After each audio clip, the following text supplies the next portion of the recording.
السلام علیکم ګرانو دوستانو، نن به زه تاسو ته د کرکټ په هکله باندې یو څو تازه او ډیر مهم خبرونه درکړم. چې خاص کر د شهزاد محمدي میناوالو ته به زه یو ډیر د خوشحالۍ خبر ورکړم چې زه خپله په دغه خبر باندې ډیر زیات خوشحاله سوی یم. او بل به زه تاسو ته یو ډیر زبردسته وړکی غوندې ایپ وښیم کوم کې چې تاسو د بیګ بیش دغه ټولې لوبې لایف او ډیر په اسانۍ سره هغه په ډیر ښه کوالټۍ باندې کتلی شئ.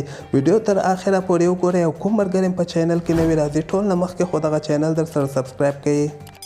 نو اول خو به زه تاسو ته همدغه بیګ بیش لیګ نه به شروع کړم چې په بیګ بیش لیګ کې نن که موږ وګورو د مجیب زدران دوی ټیم یوه لوبه ترسره کیږي. دغه د ظهیر خان دوی ټیم چې کوم د هغوی سره به دوی لوبیږي. دغه نننۍ لوبه چې د جمعې په ورځ باندې ترسره کیږي په کم 1 بجه د افغانستان په وخت باندې دغه لوبه بیا تاسو لایف کتلی شئ. او په لایف تلویزیونونه که زه تاسو ته وښیم سونی 6 باندې لایف کتلی شئ، 10 سپورټ هم لایف کتلی شئ، ویلر ټي وي، سکای سپورټ، سوپر سپورټ دا هغه چینلونه دي کوم کې چې تاسو بیګ بیش لیګ لایف کتلی شئ. او بل به زه تاسو ته وایم که تاسو غواړئ خپل موبایل کې د بیګ بیش دغه ټولې لوبې لایف او په ښه کوالټۍ باندې وکتلی شئ.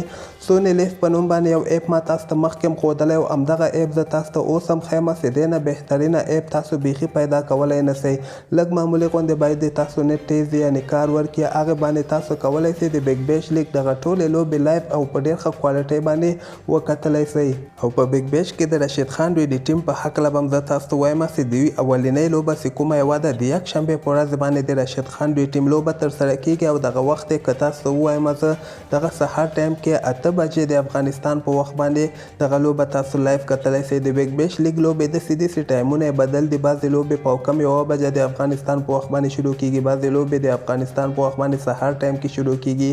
او همدغسې بعضې لوبې بیا 15 بجو کې هم داسې لوبې شته دي چې بعضې لوبې هلته سهار ټایم کې 15 بجې هم شروع کیږي. او دې نه علاوه به زه تاسو ته سریلانکا پریمیر لیګ په هکله باندې یو خبر درکړم چې نن یعنې د جمعې په ورځ باندې په سریلانکا پریمیر لیګ کې یوه لوبه ترسره کیدونکې ده چې دغه د کریم صادق ټیم چې کوم ده هغوی سمیع شینواري دوی ټیم سره لوبیږي. کریم صادق دغه د کیس احمد ټیم کې کریم صادق هم ده خو بیچاره هغه ته اوسه پورې موقع نه ده ورکړی. هغه په همدې باندې په تمه باندې ناست ده چې ما ته به کله په سریلانکا پریمیر لیګ کې چانس راکړي. او دغه نننۍ لوبه چې کومه یوه ده دغه اخرنۍ لوبه ده. دې نه وروسته بیا سیمیفاینلونه لوبې ترسره کیږي. نو ګورو دغه اخرنۍ لوبه کې کریم صادق ته موقع ورکول کیږي او که نه ورکول کیږي. او دې نه علاوه به زه تاسو ته وایم چې میکې آرټر چې د ساوت افریقا پخوانی لوبغاړی او نن سبا دی په سریلانکا پریمیر لیګ کې یعنې کمنټري ترسره کوي. او د سریلانکا ملي ټیم چې کوم ده د هغه کوچ هم ده. او بل خواته ده دا خبره کړې ده د رحمان الله ګربز په هکله باندې ویلي دي چې ګربز یو داسې لوبغاړی ده چې دی بیخي په لوبه باندې پوهیږي نه، بلکې ده سره بیخي شاټونه نشته دي. یعنې دی دومره تاثیر لاندې لوبه ترسره کوي چې بیخي انټرنیشنل کرکټر نه معلومیږي، بلکې ده کې دغه خامي هم شته ده چې دی شاټونه نسي وهلی. یعنې بس دی هیټینګ کوي، هر یو بار هیټ راکاږي.